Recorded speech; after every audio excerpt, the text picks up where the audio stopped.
Explain to us why the United States has made this decision, and is this about climate or is this about politics? Thanks, Dan. I knew this would be the first question. I actually woke up in my hotel room at 5:30 in the morning, and I turned on the television, and it was CNBC, and I heard Dan's voice saying that LNG would be the issue today at Baker Hughes, and we'll be hearing from Assistant Secretary Brad Crabtree. So I'm prepared. So let me start by taking just a short step back and recognizing the absolutely essential role that U.S. natural gas is playing in the energy security and national security of not only European countries, but our East Asian allies and around the world. And especially following the Russian invasion of Ukraine, as a new major producer in the global market, U.S. natural gas really stepped into the breach, and I would argue helped underwrite political and economic stability in Europe, but other parts of the world. I take that personally very seriously, so do my colleagues at the Department of Energy and others in the Biden administration. It's also important, though, and bear with me, because this is not a story that gets told very often, to walk through where we're really at with natural gas production and exports in the United States. You all in this audience know that one of the most consequential and transformative things to occur, probably in the history of energy, is the shale gas revolution in the United States. In the early part of the last decade, we were poised to become a natural gas importer.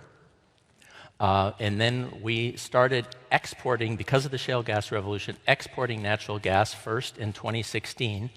By 2018, we had export capacity of 4 billion cubic feet, or around 40 billion cubic meters per year. Now, our export capacity stands at 14 billion cubic feet per day, or a little over 140 billion cubic meters per year. We're exporting 120 billion cubic meters per year. So an enormous expansion. Here's what's not widely understood. We have authorized exports, additional exports, of 12 billion cubic feet per day, or over 120 billion cubic meters per year, that will come online between now and 2030. That is essentially a doubling of our current production and export today will be going to our overseas markets. On top of that, we have authorized an additional 20 billion cubic feet, or over 200 billion cubic meters per year, for exports that do not yet have a financial investment decision. The total volume of authorized exports in the United States is 48 billion cubic feet per day, or over, again, it's more than 480 billion cubic meters. To put that in some context, that's about 45% of our domestic natural gas production we have already authorized for export.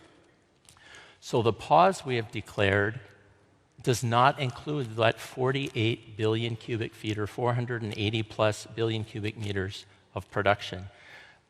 We were very careful to make sure that our decision does not affect near and medium term exports that are in construction and will come online in the next few years. Our situation is we have had the most rapid and dramatic expansion of natural gas production and exports probably in history of any country. By the end of 2030, our exports will be 50% or so larger than the second largest producer, Qatar, just again to put that in some context.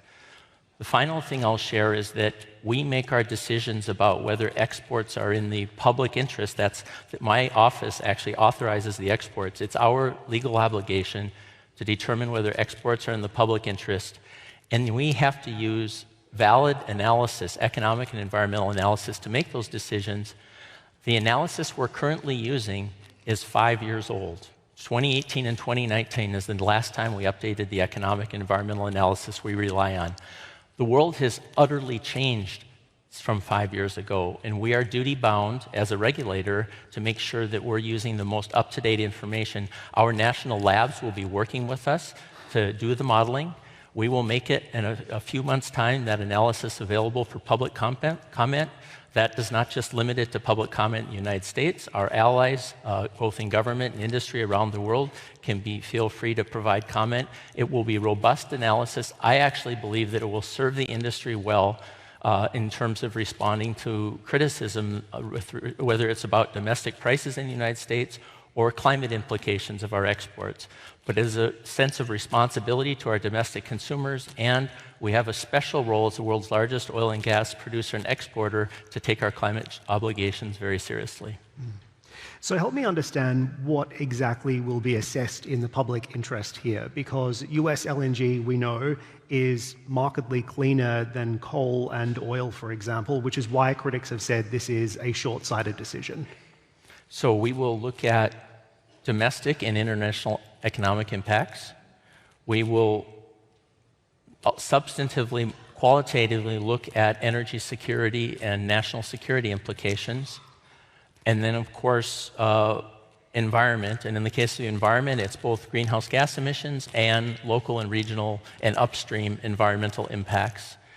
And those factors are what we apply in determining whether additional exports are in the national interest. So that's the process that we follow. So the analysis that we're updating will better inform that work.